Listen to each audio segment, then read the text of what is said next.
Profit is one of the most misunderstood parts of business. Many people assume they are earning a great amount just because customers are buying from them. But here is the shocking truth. Most business owners don't actually know their real profit margin. They look at their sales, they feel confident, and they believe everything is going well. Yet when they finally calculate the true numbers, they discover something completely different. Sometimes the margin is much lower than expected, and sometimes there is no profit at all. This confusion can destroy a business without warning. So today, let's clear everything once and for all and learn how to calculate profit margin for any business in the simplest and most practical way possible. Let me start with a short story that many business owners can relate to. A few months ago, I met a man who ran a small bakery. He told me proudly that he made at least 40% profit every single month. But when we sat down and calculated everything step by step, his real profit margin came out to only 8%. He was shocked, silent, and confused. He finally understood why he always struggled with cash flow, even though his shop was full of customers. This happens everywhere. People see money coming in, but they don't see the hidden costs silently eating their profits. That is why knowing the real profit margin is extremely important. So now let's understand what profit margin actually means. Profit margin is simply the percentage of money you keep after paying all the costs related to your business. If your business earns $100 and your actual profit at the end is $20, then your profit margin is 20%. It tells you how efficiently your business is running and how well you are controlling your costs. Every successful business in the world tracks profit margin because it acts like a health checkup for the company. Now let's talk about the 3 types of profit margins that every business should know. The first one is gross profit margin. This margin tells you how much money you earn after removing the direct cost of producing your product or service. These costs are usually called COGS, or cost of goods sold. The formula is very easy.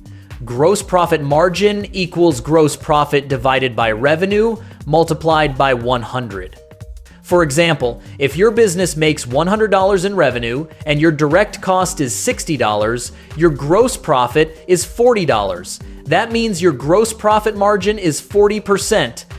This margin helps you understand if your core product is priced correctly. The second type is operating profit margin. This margin goes a step further. It removes not only the direct production cost, but also the operating expenses like rent, salaries, electricity, marketing, and software tools. The formula is operating profit divided by revenue multiplied by 100. Let's take the same example. If your gross profit is $40, but your operating expenses are $20, your operating profit is $20. That means your operating profit margin is 20%. This number is extremely important because it tells you how efficient your business operations are. The third type is net profit margin. This is the final, most complete margin because it includes every single cost.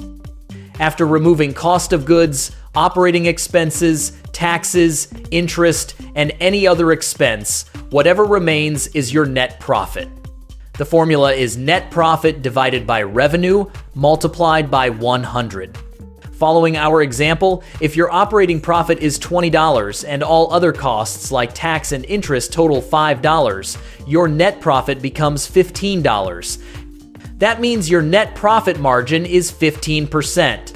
This is the margin investors, lenders, and business experts refer to most often because it reflects the true strength of a business.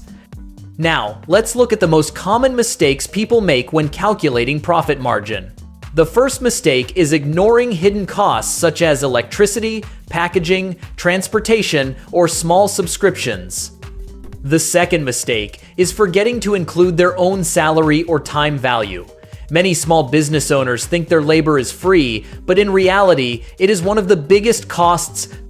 The third mistake is mixing revenue with profit. Just because money is coming in does not mean profit is growing. These mistakes lead to wrong calculations, wrong decisions, and long-term financial problems. Let's now calculate profit margin step by step using a real example. Imagine you run a small clothing store. Your monthly revenue is $10,000. Your cost of goods, meaning the clothes you buy from suppliers, is $4,000. That means your gross profit is $6,000. Now let's subtract operating expenses. Rent is $1,500. Staff salary is $1,000. Electricity is $300. Marketing is $200. Your total operating cost becomes $3,000. Now your operating profit is $3,000. Next, subtract tax and any additional cost. Let's assume $500. Your net profit becomes $2,500. Now divide $2,500 by $10,000 and multiply by 100. The final net profit margin is 25%. This means for every $100 earned, the business keeps $25. Now let's understand global industry benchmarks so you know what a healthy profit margin looks like. Restaurants usually operate on very low margins, around 3 to 5%. Retail stores often fall between 10 to 15%. E-commerce businesses usually have margins in the range of 10 to 20%. Software companies, especially SaaS, enjoy some of the highest margins, often between 25 to 40%. Consulting and coaching businesses can have margins above 50%. Knowing these benchmarks helps you judge whether your business is performing well or needs improvement. Finally, here are a few simple ways to increase profit margin in any business. First, raise your prices slowly and strategically if your value justifies it. Many businesses underprice themselves without realizing it. Second, reduce your cost of goods by negotiating with suppliers or buying in bulk. Third, cut unnecessary operating expenses like unused tools or inefficient advertising. Fourth, focus on repeat customers because they cost less to serve and increase your net profit. Even small improvements in these areas can significantly increase your profit margin. To conclude, profit margin is not just a number. It is the heart of your business. When you understand it, track it, and improve it, your business becomes stronger, more stable, and more predictable. Now that you know exactly how to calculate profit margin, you can make smarter decisions and grow your business with confidence. If you found this explanation helpful, make sure to subscribe for more practical business lessons. Your support helps the channel grow and allows me to bring even more valuable content for you.